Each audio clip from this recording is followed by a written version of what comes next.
Here's why I wouldn't recommend Overeaters Anonymous to anyone trying to make peace with food and heal their relationship with food and their body long term. So inherently with Overeaters Anonymous, there's already, just going into it right off the bat, shame, right? It's anonymous.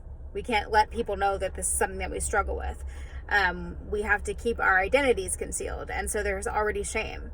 And that just kind of keeps us in this place where there's stigma around feeling like we have food issues or weight issues, right? When in reality, this is something that most people are struggling with because of our culture, because of diet culture. And so we're already starting from this place of shame, which up to this point has gotten us nowhere in our relationship with food. And then OA really just keeps us in diet culture because what we're doing is we're continuing to place this shame on the individual by saying that it's okay that you haven't gotten a handle on this. However, like just keep going with more willpower, more discipline. You can do this, more self-control.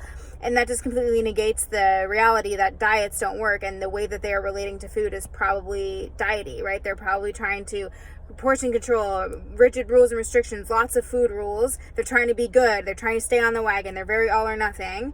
And then they inevitably lose control around food, not because they lack willpower or self-control, but because that framework doesn't work. Biologically, psychologically, that dieting framework doesn't work. So the issue is not an individual's self-control or willpower. The issue is that they're participating in this system, this diet culture, this culture.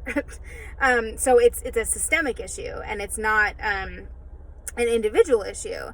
And so it's very gaslighty to be like, you feel crazy around food, and then to continue to say that it's the individual's fault.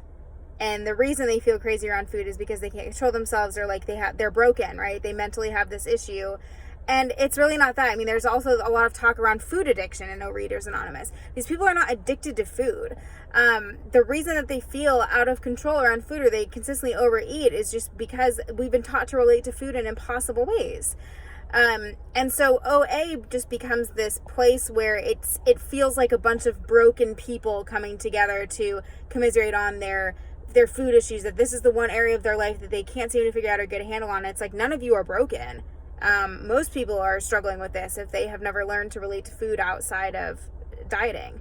And again, we have to expand our definition of what is dieting. It's intentional weight loss or intentional weight maintenance, right? And so this whole culture is just perpetuating weight stigma, and weight stigma is an oppression, which is why this is a social justice issue, right? If we are elevating thinness, and if we are in this culture that elevates thinness, worships thinness, and equates it to health and moral virtue, and oppresses people that don't fit into this thin ideal, then we are, it will always remain, for as long as we remain in that place of oppression, then we're not going to alleviate this long term. We're not going to alleviate people's individual suffering if we don't start to broaden our definitions of like what is beauty, what is valuable, and to stop making thinness seem like the be all end all, because that now what happens is we pursue thinness at the expense of our physical and mental health. And so people suffer physically and mentally, emotionally, relationally, because they are going to extremes just to be thin. Okay?